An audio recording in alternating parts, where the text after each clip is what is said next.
Support WrestleTalk! No new wrestlers joined Judgement Day. No titles changed hands. Barely any titles were even on the line. Ezekiel was not revealed to be Elias. So how did I enjoy this premium live event so much? It's been a long road that's taken him to hell and back. But Cody Rhodes is now a 100% unequivocal top babyface again. What a performance. I'm Ollie Davis, and this is my review of WWE Hell in a Cell 2022, aka Sunday Night Raw, in about 10 minutes. Just before I get into the review, we have daily wrestling news videos here on WrestleTalk, so please subscribe and enable notifications to always on to get them as soon as they go live.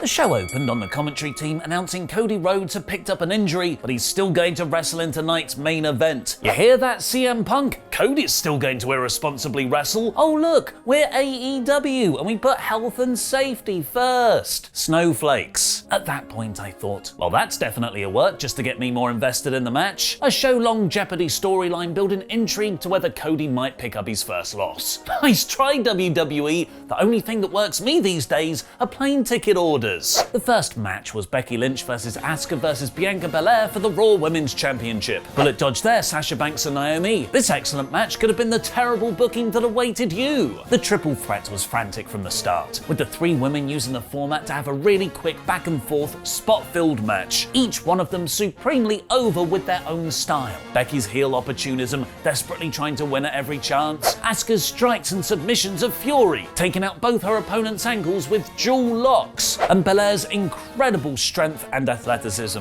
including a delayed standing suplex on Becky like it was nothing. It got a "This is awesome" chant, and the match just kept getting better, with WWE's usual template of rest holds being replaced with all the near falls only just broken up by Asuka at the last second. The finish gave Becky some wonderful heel comeuppance. After trying to steal pins all match, she went one too far. It was Belair who threw Lynch out to win and retain. This was a fantastic opener, and one that impressively keeps all three women looking strong in the title picture. Even though Asuka took the pin, all three wrestlers ended the match more over than when they started. MVP and Omos told Cedric Alexander for like the 73rd time that the Hurt Business isn't a thing anymore, but who's going to take all the bumps for them? Which followed into MVP and Omos versus Bobby Lashley in a handicap match. This was more fun than I expected, with Omos's limitations somewhat hidden, including in an awesome looking spot when he charged Lashley through the timekeeper's area outside.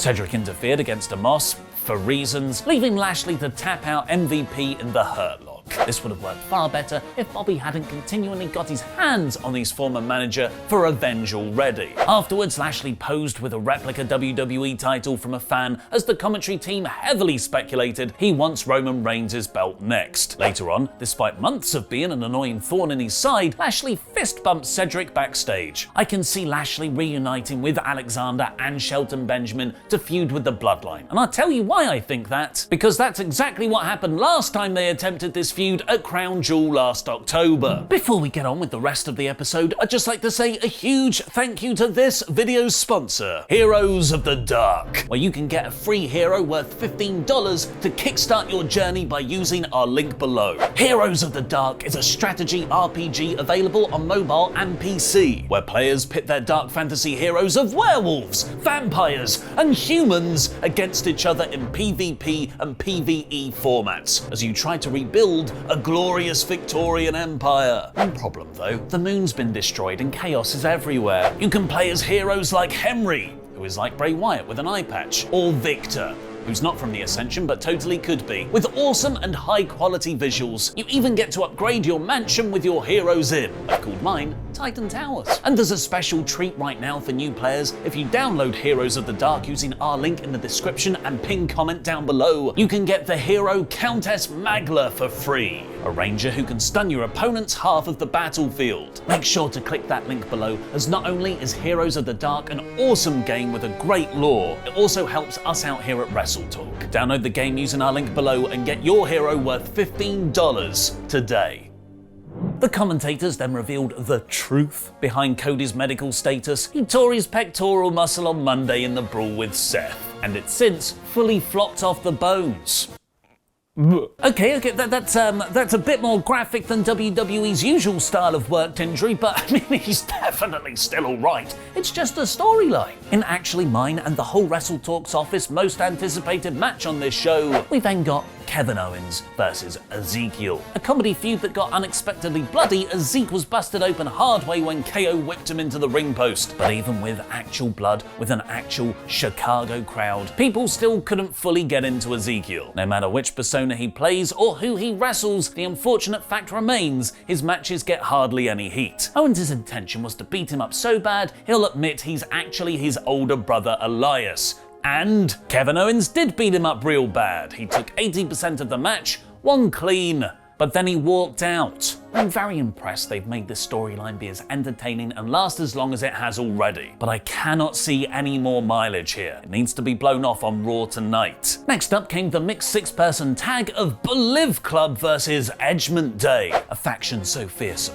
so ruthless, so goth, leather. They're going to wait for their lady opponent to tag in a dude when Rhea's no longer the legal wrestler. This was a wickedly paced six-person tag, which went into near-full overdrive when the match broke down. Rhea Ripley stopped Finn Balor from hitting his coup de grace, letting Edge spear him for the relatively clean win, which is to say, there was no interference from a teased new faction member. This was a solid win for the heel act. AJ Styles was busted open hard way and had to be attended to by doctors at ringside near the end. SmackDown has got so much gold.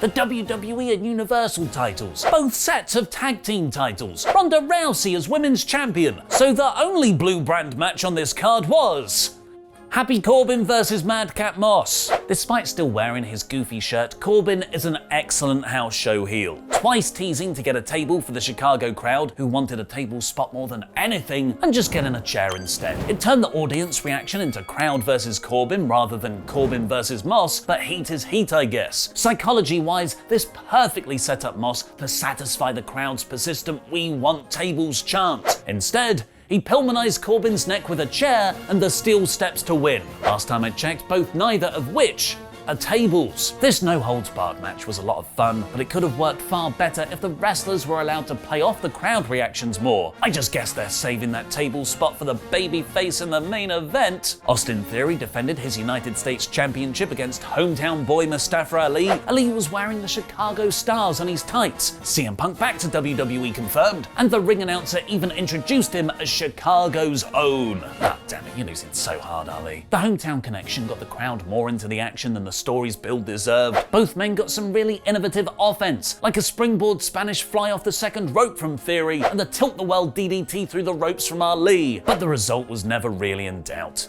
Theory retained. And then it was time for the main event. Alright Cody, come on, let's see this worked injury you've got on your pec muscle. Oh my god, you're actually injured! What are you doing? After his entrance, Cody took off his Homelander jacket to reveal the intense purple bruising of his pectoral injury. Intense purple bruising, title of your next indie show. I thought either it's a secondary effect of Malachi Black's missed shot from last year, or this neck tattoo is really getting out of hand. Turns out it was a shoot, brother. WrestlingNews.co is reporting if it was just a partial tear, WWE officials likely wouldn't have cleared him to wrestle. But because it was a full tear, and there was no more damage that could be done, it was decided he'll be allowed to wrestle because it's just gonna be incredibly painful. Cody made it clear to the live crowd afterwards, it was solely my decision. You would have to literally kill me from staying away from this ring. CM Punk. It turned what felt like a repetitive "let's have you wrestle Seth again" match into an incredibly intense, affecting, emotional drama. The action was significantly heightened by the very real injury that was very visible, as Cody masterfully and probably actually sold the pain as Seth worked it over. On top of that, they had the various weapon spots they likely had planned pre-injury. There was a whipping sequence because it's a Cody match, and of course there was. There was a bull rope tied to both their arms because it's a Cody match, and of course there was. Seth got out both tables to huge "thank you Seth" chants from the crowd because it's a WWE match and they fundamentally don't understand how to book baby faces. But the best weapon was the thematically loaded sledgehammer. Despite this feud being mostly built around Cody's dad and Seth's mentor Dusty, with Rollins wearing the American Dream's polka dots on his tights, Triple H is the looming force I feel most over this, and it was his sledgehammer that became the decider. After both men had traded finishers, Cody hit 2 crossroads and the sledgehammer shot for the win.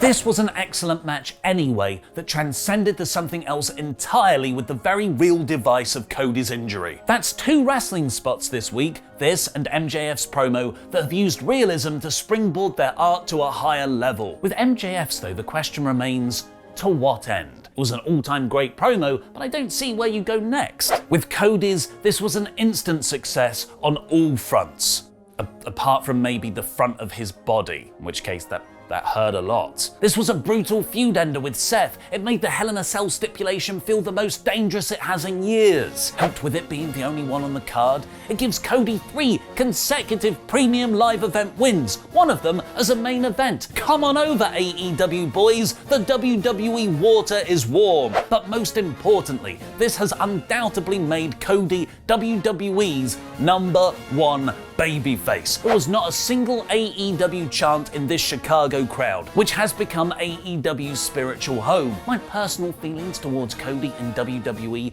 good for him, but he did go back on his word, has been transformed to seeing someone who just loves this business, not any specific company. And it makes me think, Cody was doing this before in AEW. He set himself on fire, he took a load of crazy ladder bumps, but we all still booed him. Maybe we're the heels. Dave Meltzer has called the 25-minute match among the most compelling matches in pro wrestling history, and John Alba tweeted, "I've gotten messages from talent in every major company tonight in awe at what Cody Rhodes pulled off at Hell in a Cell." That's how big that was. What did you think of Hell in a Cell? Let me know in the comments. Yet again, WWE has taken a card that looked like less than nothing on paper and put on one of the most memorable shows of the year. The women's opener and Hell in a Cell main event were match of the year quality, and all in the perfect, mostly killer, little filler time of 3 hours. Hell in a Cell 2022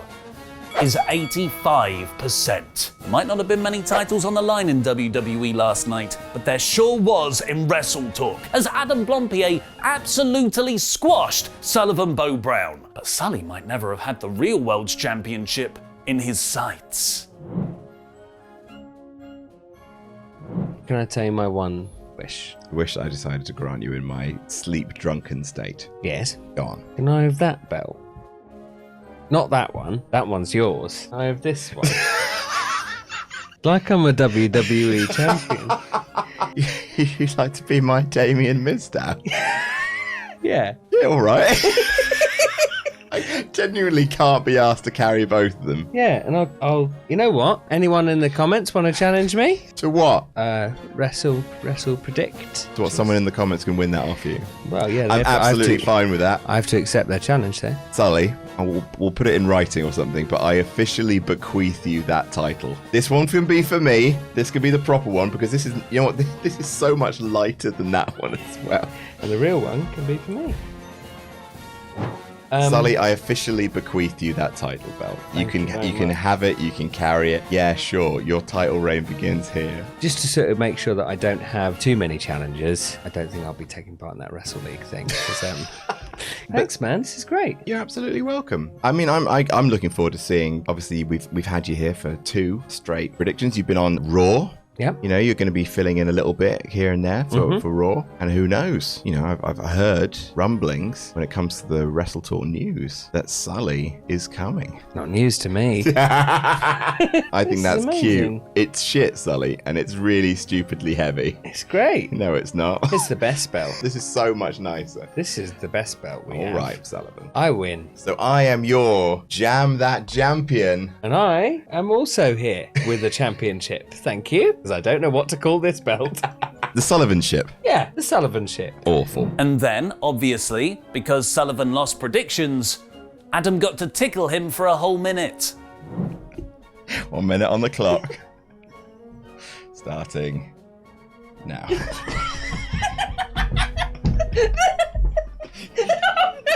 Oh, a minute's so long. It's so long.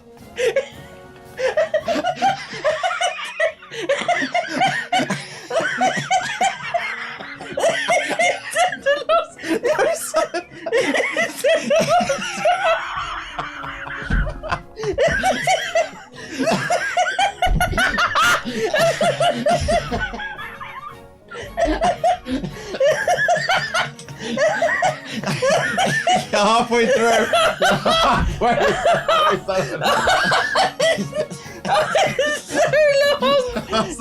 You're halfway through. In this WrestleTalk news, CM Punk is injured and needs surgery, more backstage talk on MJF and AEW, my review of SmackDown, Tempest review of Rampage, and more.